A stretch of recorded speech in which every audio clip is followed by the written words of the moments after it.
भारत के लिए एक संविधान तैयार करने हेतु संविधान सभा का विचार पहली बार 1995 में बाल गंगाधर तिलक ने दिया था। 1934 में पहली बार संविधान सभा हेतु मांग की गई थी, जो बाद में 1935 में एक आधिकारिक मांग बन गई थी। इस मांग को ब्रिटिश राज द्वारा अगस्त 1940 में स्वीकार कर लिया गया था। यानी कि संविधान को सुदृढ़ बनाने के लिए बाल गंगाधर तिलक राव ने ही इसके प्रस्तुत किए थे। और मैं एक जानकारी और बता देता हूँ बाल गंगाधर राव तिलक के बारे में।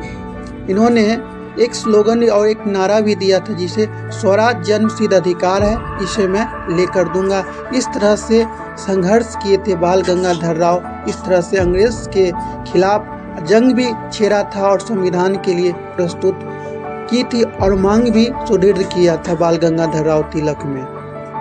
संविधान सभा को कैबिनेट मिशन, जिसने 1946 में भारत का दौरा किया था, उसकी सिफारिश पर गठित किया गया था।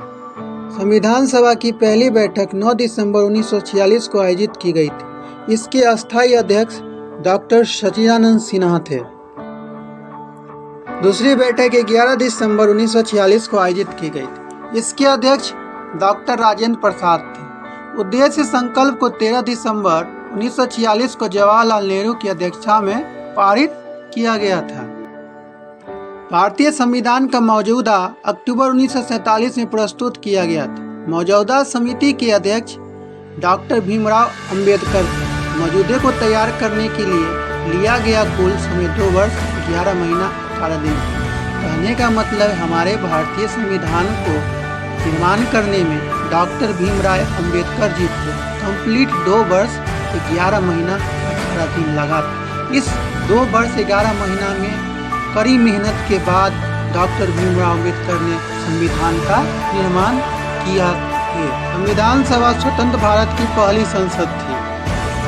भारतीय संविधान को 26 नवंबर 1949 को अधिनियमित किया गया था और ये 26 जनवरी 1950 को लागू हो गया।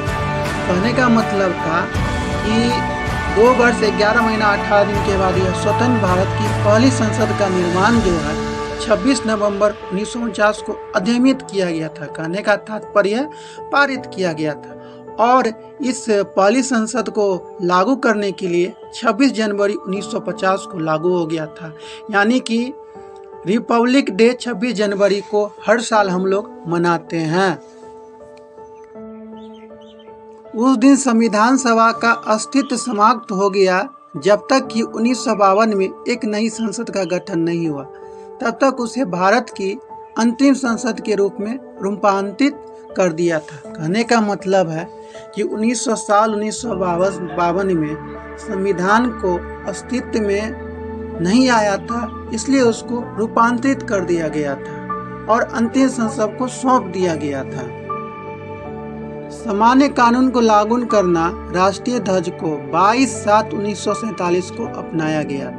राष्ट्रगान को कब अपनाया गया था? तो 24/1/1950 को अपनाया गया था। राष्ट्रगीत को 24/1/1950 को भी 24/1/1950 को अपनाया गया था। भारत के पहले राष्ट्रपति डॉक्टर राजेंद्र प्रसाद बने थे और 26 जनवरी 1950 में निर्वाचित किया गया था। कहने का मतलब है जब संविधान का अमेंडमेंट हुआ था उसी समय इनको राष्ट्रपति बनाया गया और राष्ट्रपति बनने के साथ ही डॉक्टर राजेंद्र प्रसाद ने इस संविधान को लागू किया। अब मैं बात करूंगा कि उस समय जब संविधान 26 जनवरी 1950 को लागू किया गया था, उस समय जो कुछ समिति बनाई गई थे, उस समिति के बारे में आपको हम बताता हूं। जो 2 मुख्य मौलिक समिति थी, उनके नामकरण और कौन कौन थी उनकी सारा जानकारी मैं अब आपको बताता हूं। मौलिक अधिकारी उप समिति JB कृपलानी थे। अल्पसंख्यक के उप समिति H.C. मुखर्जी थे। जो अल्पसंख्यक जनजाति के लोग थे उन उप समिति S.C. मुखर्जी को बनाया गया था और मौलिक अधिकारी के रूप में उस समिति के J.P. कृपलानी थे।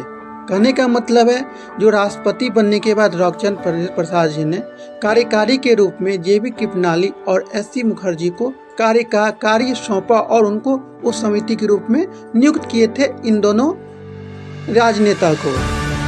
अब मैं बात करूंगा प्रकृतिया समिति के नियम। जो डॉक्टर राजेंद्र प्रसाद, राज्य समिति राज्यों के बातचीत करने के लिए समिति जवाहरलाल नेहरू और संचालन समिति डॉक्टर राजेंद्र प्रसाद की थी। कहने का मतलब है प्रक्रिया जो किया जाता था उसके नियम बनाने वाले कौन थे? डॉक्टर राजेंद्र प्रसाद।